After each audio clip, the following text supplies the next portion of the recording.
बिहार, मध्य प्रदेश और गुजरात में विधानसभा उपचुनाव के नतीजों पर शिवसेना यूबीटी नेता आनंद दुबे ने कहा, दतिया और बांकीपुर में भाजपा की करारी हार हुई। भाजपा के अहंकार को, भाजपा के तानाशाही रवैये को जनता ने नकार दिया है।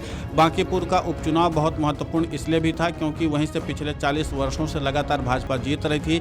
भाजपा के राष्ट्रीय अध्यक्ष नितिन नवीन स्वयं वहां से कई बार विधायक चुनकर आए।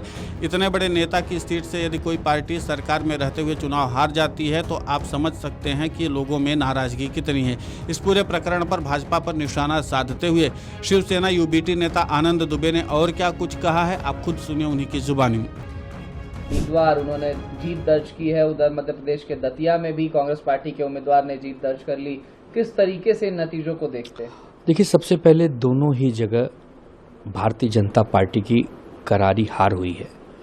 भारतीय जनता पार्टी के अहंकार को, भारतीय जनता पार्टी के तानाशाही रवैयों को जनता ने नकार दिया है। बांकीपुर का उपचुनाव बहुत महत्वपूर्ण इसलिए भी था क्योंकि वहीं से पिछले 40 वर्षों से लगातार भारतीय जनता पार्टी जीत रही थी।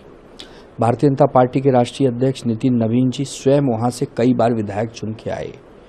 इतने बड़े नेता की विधानसभा की सीट अगर उपचुनाव में सरकार के रहते हुए अगर हार जाते हैं आप, तो आप सोच लीजिए कि आपके प्रति गुस्सा लोगों में कितना है।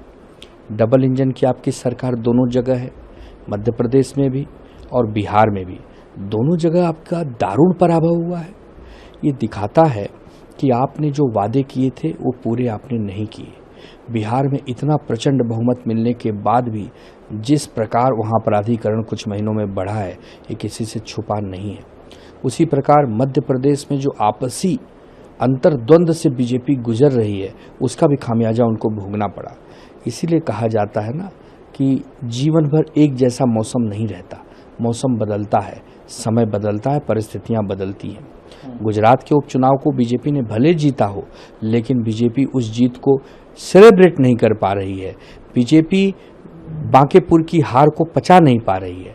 तो ये बीजेपी को आत्मचिंतन करने का समय है और साथ ही साथ हमारी विपक्ष को भी आत्मचिंतन करना होगा कि हम क्यों नहीं वहाँ पर विकल्प बन पाए बिहार की जनता के लिए, क्यों नहीं आरजेडी और महाविकास आघाड़ी और महागठबंधन बन पाए। इसके लिए हमें भी आत्मचिंतन करना है, लेकिन साथ ही साथ भारतीय जनता पार्टी को भी बड़े आत्मचिंतन की आवश्यकता जरूर भविष्य में है। वहीं बांकीपुर और दतिया सीट पर बड़ा उलटफेर देखने को मिला। आपको बता दें कि बीजेपी की पारंपरिक सीट बांकीपुर से जन सुराज के संस्थापक प्रशांत किशोर ने शानदार जीत हासिल की है। वहीं दतिया में उम्मीद के पलट कांग्रेस को जीत मिली। इन परिणामों के बाद विपक्ष ने भाजपा पर तीखा हमला बोला है।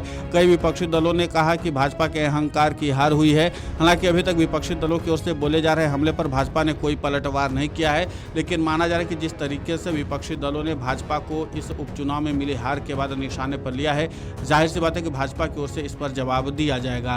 Video desk amarujala.com। अगर आप ये वीडियो YouTube पर देख रहे हैं तो हमारे चैनल को सब्सक्राइब कर बेल आइकन दबाएं और Facebook पर देख रहे हैं तो हमारे पेज को लाइक करें।